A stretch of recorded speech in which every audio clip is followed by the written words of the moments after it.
Monday get together here on Birds 365. John McMullen, Jody McDonald, and sure enough, with his red Phillies golf shirt on, it's Jeff Kerr joining us here on CBS Sports Radio. Where do you get that one, Kerr? I get plenty of them, Jody. Yesterday's game, let me just tell you, I was probably one of the most miserable people in that ballpark until the eighth inning. Well, yeah, you're watching Kyle Schwarber hit 180, so it turned. John, you would have enjoyed me on one of the Phillies. I mentioned how bad Kyle Schwarber is as a baseball player, and I had someone tell me, never played baseball before, which is far from the truth, and B, Moneyball dictates Kyle Schwarber is actually a valuable player, and I'm like, get out of here with that. That's okay. Well, I mean, and I always give Theo Epstein tremendous credit because Theo is a legend in that industry for people that don't know, and he should be. 2 curses, he stopped them both. Yeah. I mean, talk about a Hall of Fame executive. That's Theo Epstein. But you know what? He also admitted, guess what? That version, Moneyball, it also made the game less aesthetic. I talk about it all the time in football. Same thing. When you turn everything into a math equation, math, think about when you were in school. Some people love math, the math nerds. Most of us hated it. I still remember my last college math course was one of the greatest days of my life when I finished that stinking thing. I didn't want any part of it. Who knew? It'd be in sports, would be math. He admitted, hey, some of us, the Theo Epstein ilk, have to take, stock in that this game's not as entertaining, and that's partially our fault. So it's sort of an interesting dichotomy. And I bring that up because the NFL's the same way. Better athletes, all that stuff is true. Game's not as aesthetic. Game's not as pretty because it's become boiled down +1, right? It's +1 on offense, +1 on defense. When we talk about Jalen Hurts, RPO, +1, defense, Vic Fangio scheme, +1 on defense, back end of the defense. It's not as pretty. It's not as pretty as Bill Walsh. Not as pretty as old school baseball when you're stealing bases and getting people over, hit and run. Not as pretty. I'm just throwing it out there, guys. But when you bring the NFL into it, John, weren't you one of those who said they should keep the tush push in place? Talk about non-aesthetic. That might be like the most boring play in the National Football League. I said the Eagles should be arguing for it to be outlawed because I think they're going to be successful anyway because of the quarterback. And I think other teams are going to copycat it. And so it's a little counterintuitive. But yeah, it's ugly. I mean, Peter King brought that up. He said, just from the aesthetic standpoint, you should ban it. I think you should ban the bubble screen. It's the ugliest play in the world till it works. But you got, you do it 7 times. It's ugly, ugly, ugly, ugly, ugly. And then bang, you hit one, and it's exciting. But overall, it's an ugly play. Let's be honest. It's a give and take. Look, teams, and I don't blame Theo Epstein. I don't blame Billy Beane. I don't blame Howie Roseman. I don't blame executives because their job is to win games. That's it. If you find a cheat code, your job is to win games. For leagues, their job is to make it entertaining for everybody. And if they see something that is ugly, like going back to baseball, I've advocated easiest fix in the world, ban the shit. Ban it. 2 guys on both sides of second base. Ban it. Easiest fix in the world. And they did it. They finally did it. It took them forever. That's just one thing, but to me, it took way too long. It's a league's, their goal is different. Their goal is to make it entertaining for the fans. And I think every single major league, and I don't know about hockey, so I can't talk about hockey. NFL, NBA, Major League Baseball, less aesthetic than it used to be. Better athletes, better individual players because everything evolves. But the games themselves are uglier. I'll go further with the NBA point. So a couple years ago, I actually was it a couple. No, it was when the Sixers traded for James Harden, and I saw this social media backlash about free throws are bad for the game. What are you talking about? They're part of the game. All they try to do is go to the line. I'm like, that's all I tried to do when I played basketball. I definitely wasn't scoring. I'm 5'6". I definitely wasn't scoring off 6'4", 6'5" guys. I had to go to the line. You drive the lane, you hope they foul you. And I was an 80% free throw shooter. You make two, and you go to the other side of the court. Well, basketball is probably the easiest to understand because it became all about threes. I told Jody in the past, I mean, the most exciting basketball time for me is watching Mo Cheeks run the break and either Doc or Bobby Jones slamming it down. Now what happens? Somebody gets out on a break. You got guys veering to the 3-point line. Not nearly as exciting.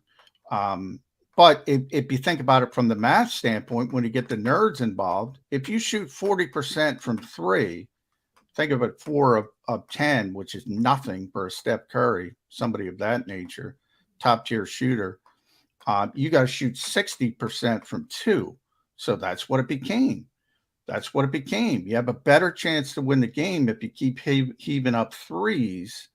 And hey, but math was never fun. It's fun for some people, but yes, what kind of whole for the minority. I'm one of them. I was a math guy, so good on you. And that's how do you incorporate math into bowling? That's where I get off the train. Math is fine.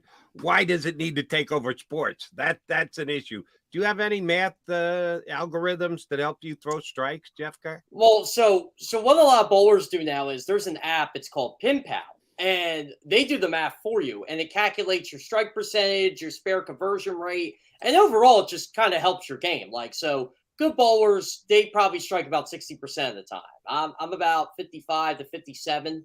So you want to get in the 60 range because the more strikes you get, obviously, the higher average. But there's tons of math in bowling because the strike is 10 pins plus the next 2 shots you bowl compared to a spare. So, if you get a spare and then a strike, you're getting 20. But if you get 2 spares, you get whatever you get on your first count. So say I bowl a spare and then I get a 9, I get 19. But if I get a spare and if I just keep getting strikes, that's 30 pins to my total. That's the ultimate goal. You want to get a string of strikes. Despite being math deficient, I can figure that out. Yeah, exactly. Have 2 shots after the one nothing shot changed. I don't need to go to my iPhone for that. I can figure that one out all by myself. Let me ask you another math question. Is the math for Dalvin Cooks and why am I forgetting? DeAndre Hopkins. Does the math now say don't even think about signing? Wait till training camp? You don't need to put in that extra time. Week 2, week 3, give yourself 2 weeks before the camp. Does the math say, or just common sense say, if you don't have the offer that you like right now, you're better off waiting till after somebody gets hurt in training camp? Oh, he should wait. Absolutely. And that's what DeAndre Hopkins is doing right now, right? Like he has offers from Titans and Patriots, but in the back of his mind, hey, you know what? Let's wait a bit here because I got 5 weeks. And that's what Dalvin Cook should be doing too, because he's going to have offers. He's going to have teams interested in him. I mean, what you got now? He's got the Dolphins in play for himself. I'm sure the Jets want him. There's going to be other teams, and every team's going to need a running back at some point, especially if they don't like their running back situation. They're going to give him the money he wants. If he's looking for $10 million a year, he might get it. He still is. He's going to get 10? He might. I don't think he's getting 10 from anybody. He's the only running back to run for 1,000 yards in each of the last 4 years and he can catch the ball out of the backfield. That's part of the problem, though, because if he's run it, he's touched it so much, and we know how this league thinks about guys who have touched it a lot. Do you guys think his brother? You guys think his brother will try to recruit him to Buffalo? No, because his brother wants to play. Yeah, that's true. James is going to be the number one. If he played another position other than his position, he'd be recruiting the hell out of him. Since they play the same position, yo, bro, where you going? As long as it's not Buffalo. And yeah, in fact, I would think Dalvin would want to steer clear unless there's no other options. Because he wants to let his brother have a chance as well. So I think that would kind of hurt Buffalo. But yeah, I that position is just, man. I don't know why anybody. We talked about this a little last week, Jeff. Why anybody coming up, back in a different era, it was the high profile position. You had that era in college football where the Heisman was running back, running back, running back, running back, running back. It was a running back award. Now, I don't know why young players would want to play running back. If you have talent, go be a quarterback. Go play wide receiver. Why would you want to play running back? I'll even say this for college, and I know this for a fact with James Franklin. He recruits as many running backs as he can, and the ones he gets, he keeps them all happy because they're barely getting the touches that they normally would get. And he said, hey, look, I'm trying to get these guys in the NFL. I'm trying to make sure they have as long NFL careers as they can. If I can limit that in college, I'm going to do that. That was a big thing with Miles Sanders when he came in. He barely got the ball in college, and he's doing that now with Nick Singleton and Katron Allen. He's got a couple other guys coming in. He's going to be splitting carries between his backs, and he's got NFL running backs right now on his college roster. And I think a lot of college coaches are starting to go toward that trend because of the shelf life of that position. Yeah, that would surprise me if that actually works out, that it's successful and Penn State running backs are going high despite the fact that they don't have many. That sounds like a risky proposition to me. But again, too much math. Screw the math. We don't want to do math here. Let me ask you about the math of the Philadelphia Eagle linebackers.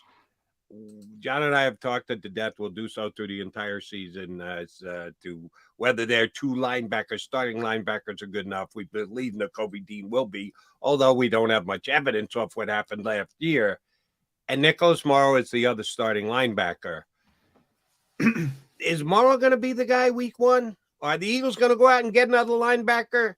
Is this the year Davion Taylor comes out of nowhere and justifies his draft status from a couple of years ago? How confident are you in the Eagles linebackers today as we sit here on June 26th, Jeff Kerr? Outside Nakobe Dean, I'll give it a 2. I don't think Nicholas Moore is going to be a starter on this team week one. He doesn't even have a guaranteed contract. He doesn't guarantee money. We want to talk about math. I do think that they're going to at least try to add somebody. And, John and I saw this firsthand last year with the safeties in training camp. You saw Jaquaski Tart, you saw Anthony Harris, and I remember, I think it was my second to last 53-man roster prediction, or my last one. I said, the guys that I have, I put to be determined. And they're like, what do you mean? I'm like, well, I don't know if these guys are actually going to be on the team. And I think, Christian Ellis is going to be on the team. I think Davion Taylor, I don't know. I mean, he had a good camp last year, and then he got hurt. Morrow's a wild card here. I don't know. I just don't trust Morrow as a starter. I think it's going to be Nakobe Dean and somebody else. Yeah, my only locks at linebacker, I just did my locks heading into training camp, were Nakobe and Christian Ellis. They're going to be on the team. Anybody else, you could see a path where they're not on the team. Everybody, Nicholas Morrow, Sean Bradley, Davion Taylor, et cetera, et cetera. And by lock, I mean 100% they're going to be on the team barring injury. Nakobe's going to be on the team. Christian's going to be on the team. Christian might just be a special teamer, but he's so good there, he's a lock to make the team. Or he might be a starting linebacker. We did have Brad Spielberger on. Brad, I bought into something Brad said because I bring that up all the time. The Eagles didn't give Nicholas Morrow any guaranteed money. And they gave, if you look at that whole group, those one-year guys who signed for $2 million, a little bit over $2 million, Terrell Edmonds of the world, Olamide Zacchaeus, Rashad Penny, Justin Evans, they all got $500 to $600,000. I think Olamide got $650. He was the high point. They all got something to sign. Nicholas Morrow didn't get anything to sign, but he signed very early, as Brad pointed out. And remember where he's coming from. Chicago, worst team in football, worst defense in football, worst defensive line in football. And he had a pretty good season. He was a pretty good player on a bad team. And from his perspective, he probably could have waited and gotten a Terrell Edmonds deal from somebody else, but he gets to play on behind the best defensive line in football. You go from the worst to the best if you perform, and then you're right back on the market and maybe you get a better deal. I bought into that partially. I could only buy into it partially because, well, 650 grand guaranteed is essentially nothing as well. So either way, this isn't a great player. But on the Eagles, and DJ Elliott said this, Jeff, he said, we asked him what the main thing is about being a good linebacker, and he said tackling. And I don't know if that's his thought or the Eagles' thought. And he's not really that good of a tackler either. Well, he led Chicago in tackles. He's not a traditional downhill, he's a safety. He's a safety turn linebacker. But he wraps up well. And I think that's all the Eagles want. That's all they want. He did miss a lot of tackles last year, but also adding on to what we talked about last week with the Eagles and their run defense, they really don't seem to mind that. So I think that kind of favors Nicholas Morrow. Yeah, well, yeah.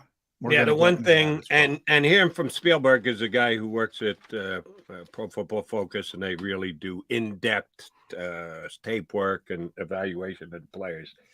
Just going by tackles can be misleading. Because if you're a linebacker and you make a tackle 9 yards downfield, guess what? That's a tackle. It's not friggin' good because you're 9 yards downfield. Now, if you're a linebacker who's making a tackle and the ball carrier's only picking up 2 yards, it's the same thing on a piece of paper. Speaking of math, it shows up one tackle for a player.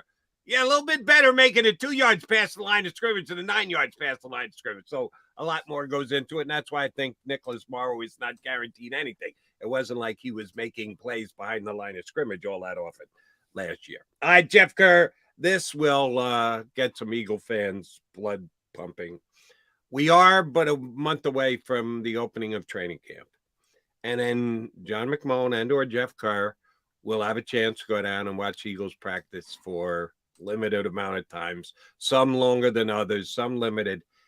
And the Philadelphia Eagle fans, except for a handful that are allowed in as special guest invitations, will see diddly, except for a couple of practice. Is it one practice this year at the stadium, John? One, yeah. One practice at the stadium where there will be mass attendance. I just saw an article about the Ravens that they're going to have 18 open practices this preseason. The Eagles are having one. Understood. They've moved into the NovaCare complex and not going back. It's not going to be on a college campus. But are the Eagles shortchanging their fan base? The passion for this football team in this town is off the charts. If it wasn't, there wouldn't be a Birds 365 that all three of us would be on right here, right now. Are the Eagles doing the Eagle fan base justice by keeping their practices and attendance as limited as they do? I'll just say this, growing up as an Eagles fan, one of the reasons I became an Eagles fan, they were not good when I really started getting into football. Now, I remember the 95 team well and them going to the playoffs in the 96 team, but when they went to Lehigh, I would go to at least 4 or 5 training camp practices a year. My dad would take me, and that's what got me into it. And that's how I knew Bobby Hoying wasn't good. Or, George Hageman pushing the sled, stuff like that. It's that those bad Eagles teams, they weren't enough to convince you, especially a 9-10-year-old kid. But going to camp and seeing those guys, meeting Bobby Taylor, meeting Brian Dawkins, yeah, that got you into it. And you got to see those guys grow up and get to be a really good team, seeing Donovan McNabb as in a rookie year, all that stuff. Fans coming out, it was part of the fun of training camp. And that's gone. That's been gone for a decade now. Basically, the only reason I feel at least a younger generation of Eagles fans is because they win all the stinking time. They win all the time. But you don't get a chance to meet, Jalen Hurts. You don't get that opportunity now. it was basically walk up to a player, or they'd be in the autograph tent. You just waited in line for 20 minutes. Oh, here, Jalen Hurts. Here, AJ Brown. Here, Devonta Smith.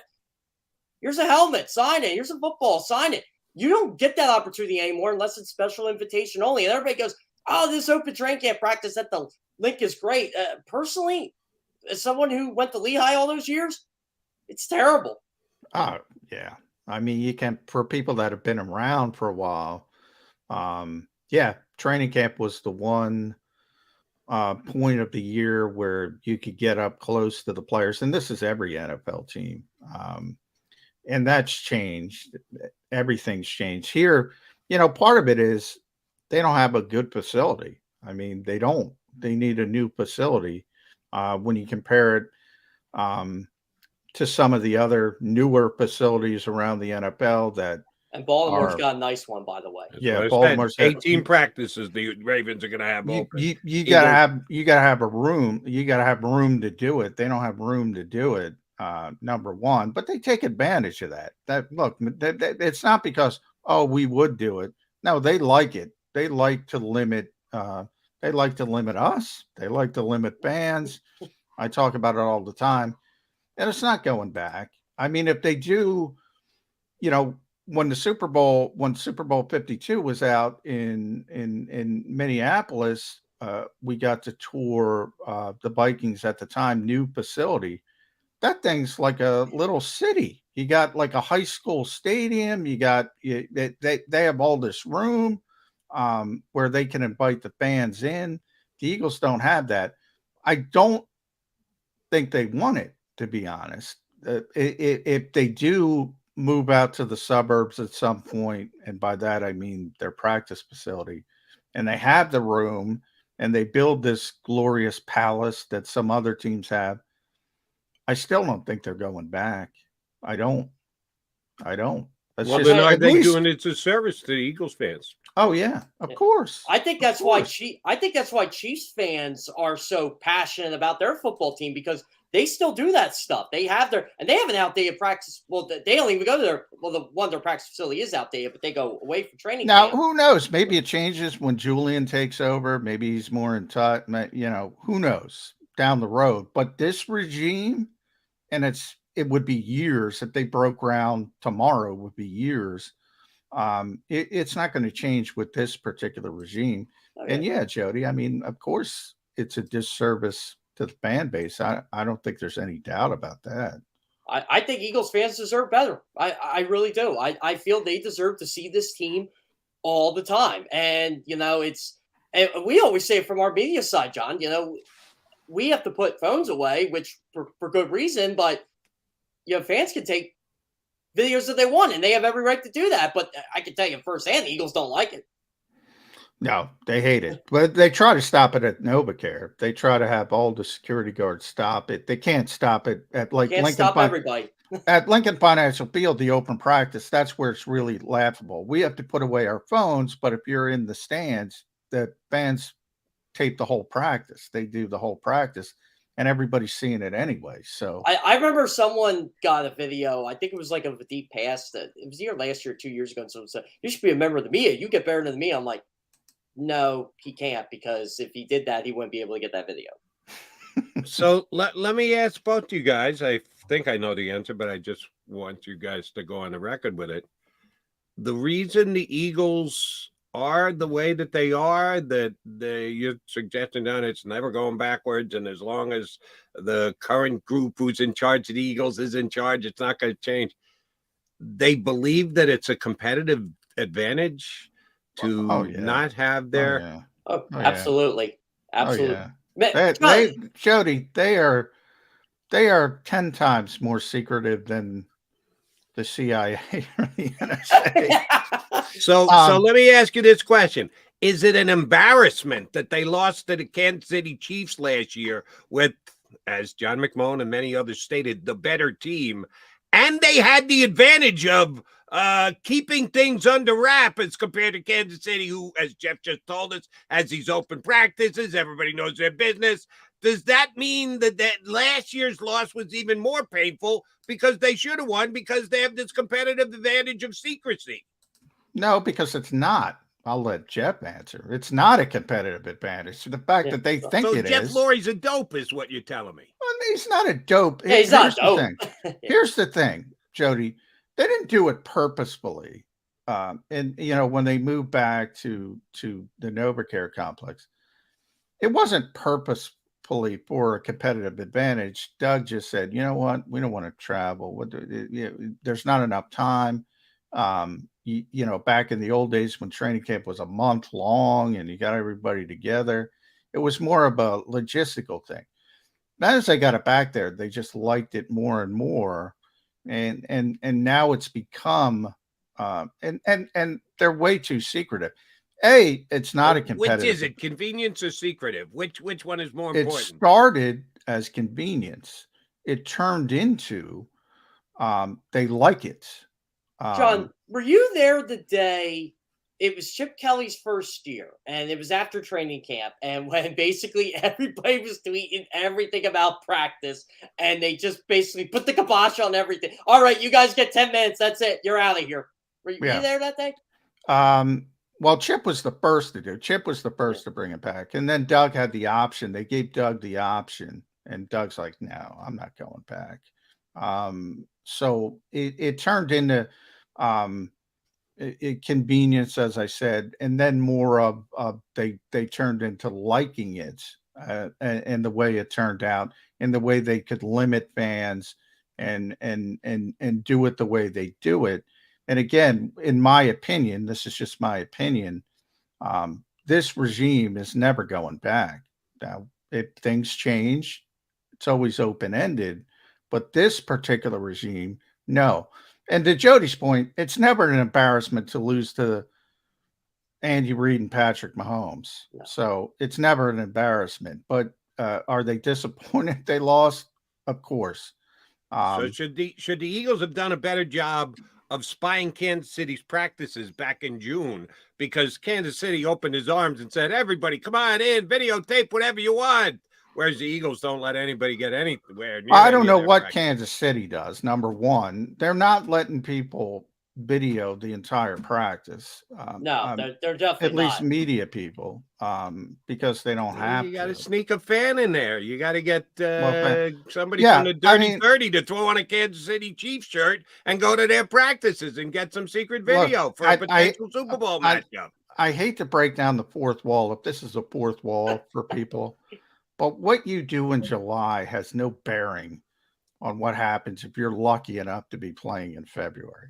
Nothing you've done in July is meaningful to what's going on in February. So I'm guessing Andy Reid would disagree with you, John.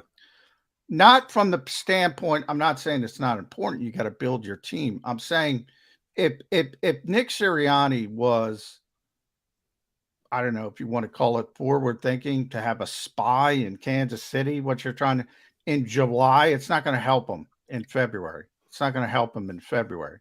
Helps Kansas City build their team. That's different.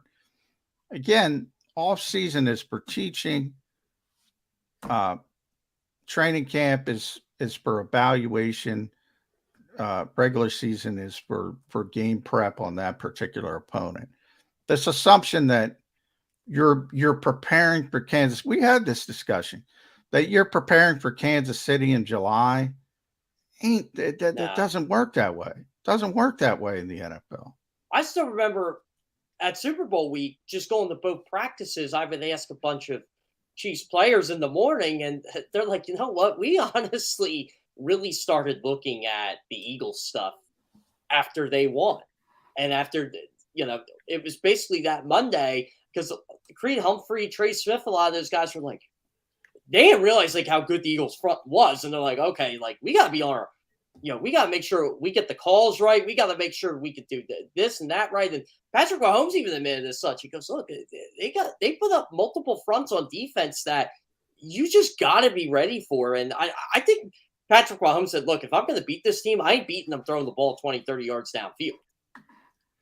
So what is this year's Kansas City Chiefs Philadelphia Eagles in-season game going to be like? If they're both the favorites to win their conferences and get back to a Super Bowl. I know it's been a while since we had a Super Bowl repeat, but you're better at this stuff than I am, Kerr. Cowboys Bills the last time they ran it back 2 years in a row, same two teams? I'm trying to remember. There hasn't been another rematch since, has there? No, there has been. I'm trying to remember the last one. I want to say it was. Oh, man, I really got to go back here. So let's see. Same two teams in the Super Bowl 2 years running. Yeah, I'm trying to think. There was one recently, but it wasn't. It definitely wasn't Eagles. It might have been Patriots Falcons. I think that was. No, Falcons weren't in the Super Bowl 2 years. Falcons. Yeah, Falcons. Everything runs together, but I think that's the last. The hype of this game is going to be insane for a Week 11 game, just because of the Super Bowl that both these teams just played, and you got two of the game's best quarterbacks, and the Eagles and Chiefs are more than likely going to be near the top of their conference, if not at the top of their conference in Week 11. Yeah, and that's really the only, regular season games. And again, I always say, from